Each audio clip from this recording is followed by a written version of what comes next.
Em 1990, ou melhor, em 1980, a esquerda latino-americana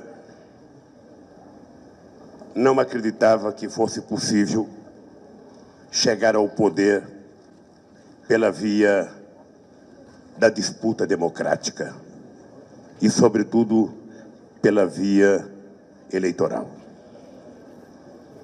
Eu lembro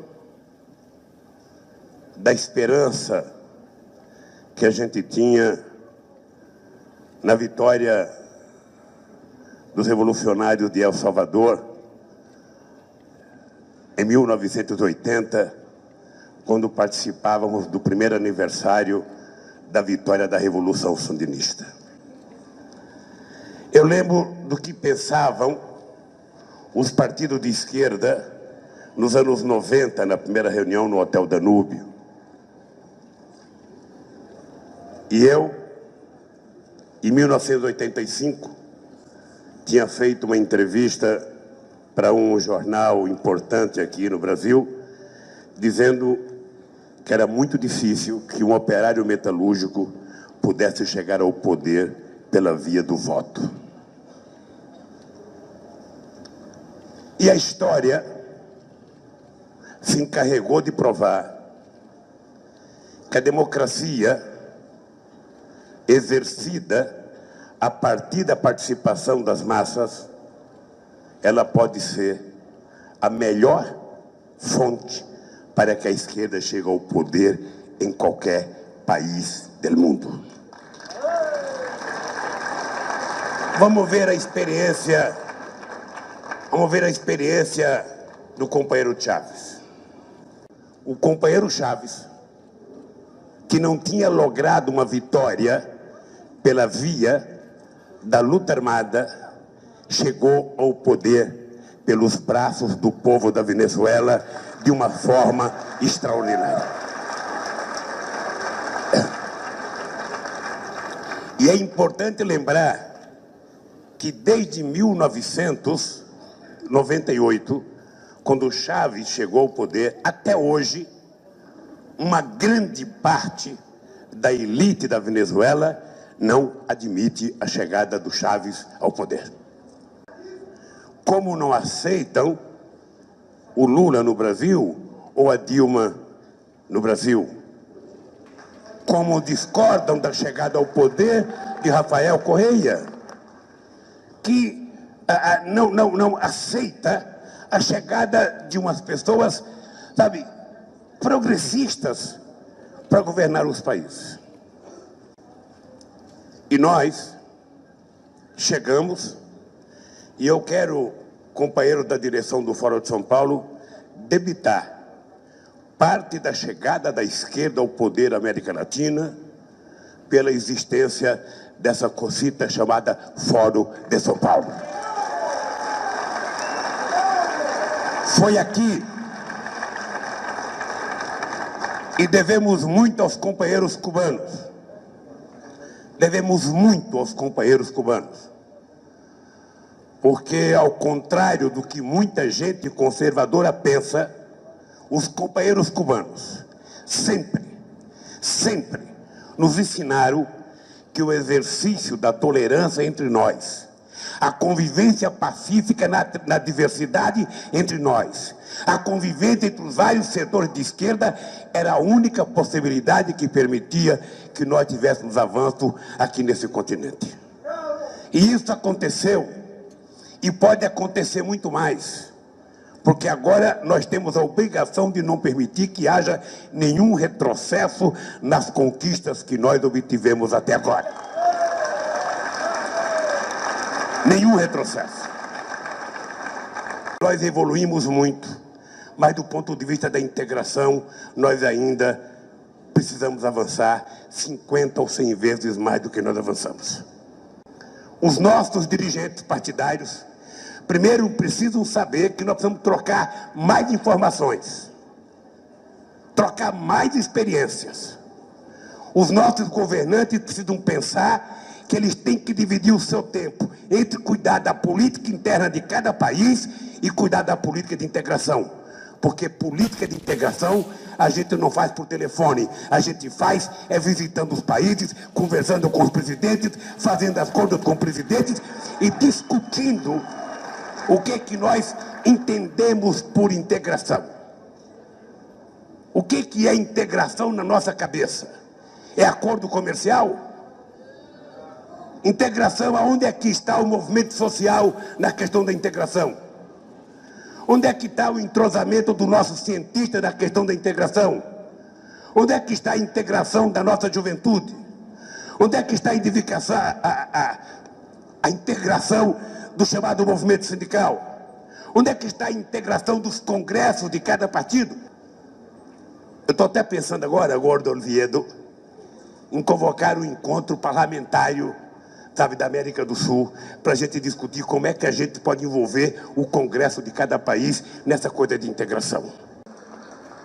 Integração pressupõe o Partido dos Trabalhadores entender, junto com os outros partidos de esquerda deste país, que pelo fato do Brasil ser a maior nação do continente, pelo fato do Brasil ser a maior economia do continente, o Brasil tem mais responsabilidade em garantir que a integração aconteça.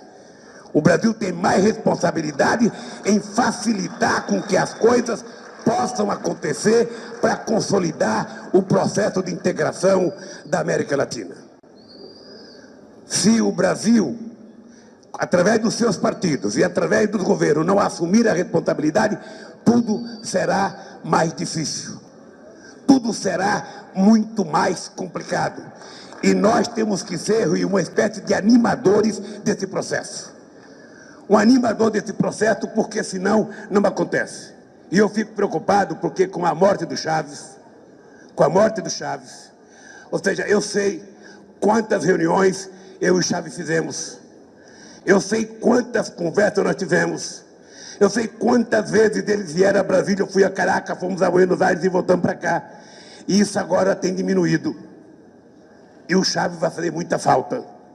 E eu espero que o Maduro cumpra exatamente o papel que o Chaves vinha fazendo para a integração da nossa querida América do Sul.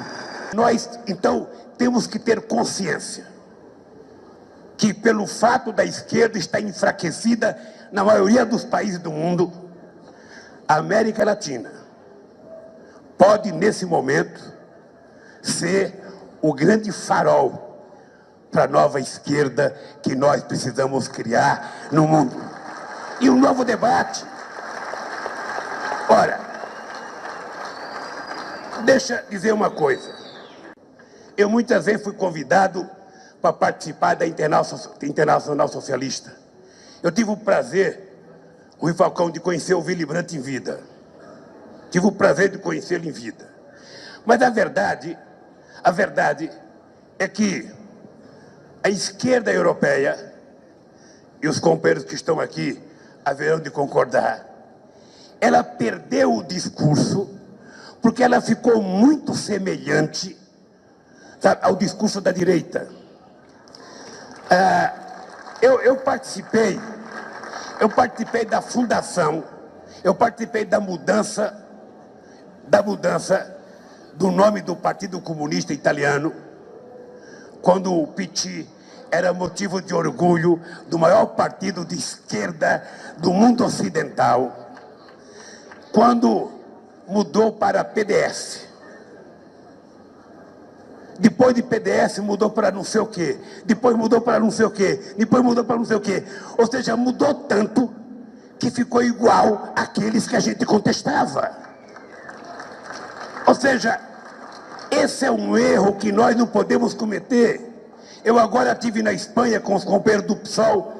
Antes de terminar o mandato do companheiro Zapatero, eu dizia: Zapatero, pelo amor de Deus, você tem que ir no G20 fazer um discurso para mostrar que não é o socialismo que é culpado pela crise. Você tem que mostrar quem é culpado pela crise.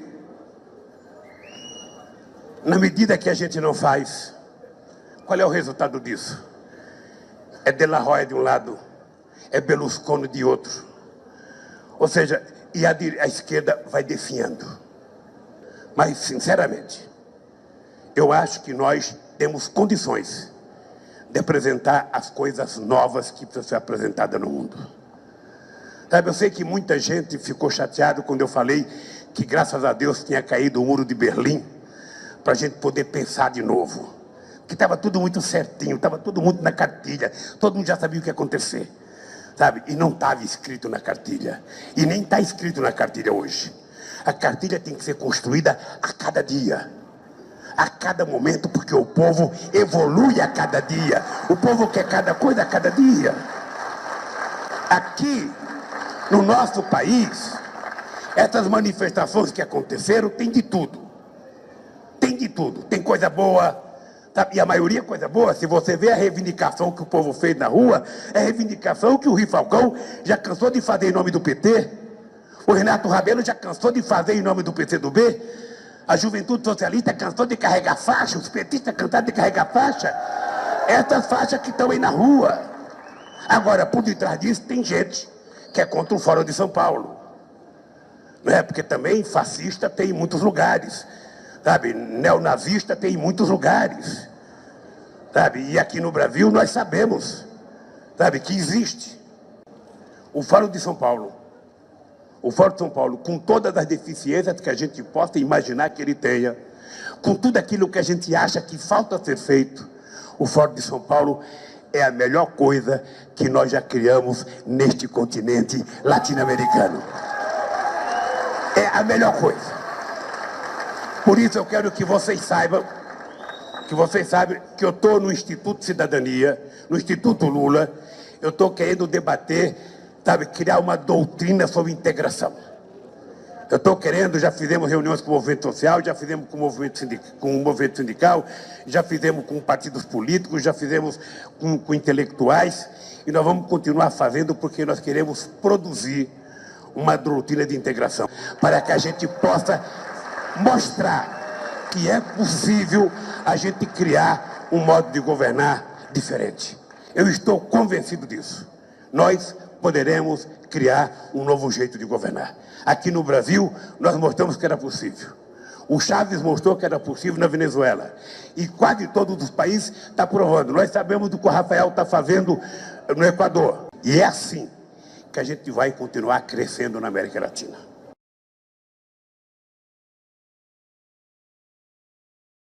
Lula confessa que tomou várias decisões de governo em reuniões secretas com Hugo Chávez, Fidel Castro e inclusive com líderes das Farc, sem ter dado disso a menor satisfação, seja ao Congresso, seja à opinião pública em geral. Isso basta para mostrar o alcance e a profundidade da ação dessa organização que vem interferindo na vida nacional há muitos anos, sem que uma só palavra seja noticiada pela grande mídia. Essa omissão da mídia pode ser explicada facilmente pelo fato de que os partidos de esquerda têm amplo domínio sobre a mentalidade dos jornalistas. O número de militantes e simpatizantes esquerdistas nas redações ultrapassa 99%. Tá certo? Você não encontra um só direitista ou conservador em parte alguma. Na melhor das hipóteses, você encontra 2 ou 3 que têm algumas simpatias tucanas. Mas colocar o tucanismo como um partido de direita, ou mesmo como um partido de oposição, seria um exagero, desde que esses partidos têm agido, desde o começo da década de 90, têm agido de maneira estritamente coordenada. Não é preciso dizer, vamos dizer, que a ascensão dos movimentos de esquerda no Brasil se deu sob a proteção, o apadrinhamento do governo Fernando Henrique Cardoso. O movimento do Sem Terra, por exemplo, que era absolutamente insignificante no começo da gestão Cardoso, foi alimentado por verbas do governo até se transformar na poderosa organização de massas que é hoje capaz de espalhar, vamos dizer, o terror e a desordem em toda a área agrícola nacional. Também foi no governo Fernando Henrique Cardoso que se introduziu a doutrinação comunista nas escolas. E o senhor Fernando Henrique Cardoso, tá certo, ainda que tenha aderido parcialmente à economia de mercado, tá certo, isso não significa de maneira alguma que ele tenha deixado de ser um esquerdista, porque ele sempre esteve inserido no esquema socialista internacional e continua, tá certo, sendo um colaborador disso. Note bem que, ao longo de toda a história do esquerdismo, ele sempre atuou não através de um partido, mas sempre através de duas alas simultâneas. Uma ala dita mais radical, outra mais moderada. Cada uma com suas subdivisões internas. E sempre tirando proveito, vamos dizer, deste jogo duplo, que Lenin chamava a estratégia das tesouras. Tá certo? Vamos dizer, a primeira providência estratégica de longo alcance tomada pela esquerda foi justamente a de restringir o cenário político eleitoral nacional a esses dois partidos, o PT e o PSDB. Os outros foram sendo gradativamente ou destruídos, marginalizados, ou transformados em serviçais destes últimos. Quando o PFL, que era nominalmente o partido da direita, tá certo, começou a apoiar a candidatura de Fernando Henrique Cardoso, aí o processo já estava consumado, porque o PFL acabou se transformando, vamos dizer, num auxiliar, numa força auxiliar do PSDB. Por outro lado, o tipo de oposição que o PSDB tem realizado se evidencia no fato de que este partido, exatamente como a grande mídia nacional, tem se recusado obstinadamente, tá certo, a denunciar a existência das atividades do Foro de São Paulo. Ou seja, o PSDB acoberta o Foro de São Paulo, de cuja existência os seus líderes estão perfeitamente informados. Eu posso lhes assegurar que quando era candidato o senhor José Serra, eu pessoalmente fiz chegar às mãos dele através dos seus assessores mais próximos, que eram dos seus colaboradores mais próximos, que era o filósofo Dennis Rosenfield. Eu fiz chegar às mãos dele toda a documentação sobre o Foro de São Paulo. E até o último programa de debates ficamos esperando que ele mencionasse este fato. Ora, é mais do que evidente que, se estivesse informado da existência, tá certo, e das ações do Foro de São Paulo, o eleitor brasileiro jamais teria votado em Lula. De maneira que esta ocultação geral e proposital foi diretamente responsável pela eleição de Lula. Então, note bem que o que está acontecendo na América Latina é muito grave, tá certo? É uma coisa que nunca aconteceu, porque já houve uma organização parecida com o Foro de São Paulo nos anos 60, que foi a OLAS, Organização de Solidariedade Latino-Americana, que coordenava também a esquerda no continente na época, articulando sempre as ações da esquerda armada com as dos partidos legais. Tá certo? É muito importante saber que esta articulação ela é um dado permanente da estratégia comunista. O movimento comunista sempre tem dois andares. A ala externa, quer dizer, visível, legal, e a ala subterrânea, ilegal. E, note bem, é a parte ilegal que coordena as ações da parte legal. É o subterrâneo que manda no movimento. Isso sempre foi assim. Quer dizer que as ações da parte visível são decididas em função do interesse que apresentam para, vamos dizer, a estratégia revolucionária profunda representada pela parte ilegal. Então, é evidente que a omissão na divulgação do Foro de São Paulo não foi apenas omissão, tá certo? Isso foi uma decisão, uma coisa proposital, permanente e persistente. Quer dizer, quando continuavam negando isso, contra toda a evidência. E não é que negavam, faziam um debate. Não, a negação tomava a forma do ignorar o assunto, não falar dele. Era uma cortina de silêncio, uma censura. Tá certo? E toda a carreira do seu Lula, no fim das contas, todo o sucesso eleitoral do Lula se deve principalmente a esta omissão. É inteiramente absurdo jogar toda a culpa do estado de coisas no Lula, tá certo? E perdoar todas as pessoas que criaram esta situação junto com ele.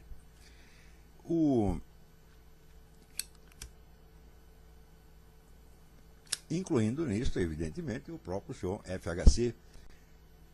Ele, inclusive, chegou a dizer, numa troca de cartas entre ele e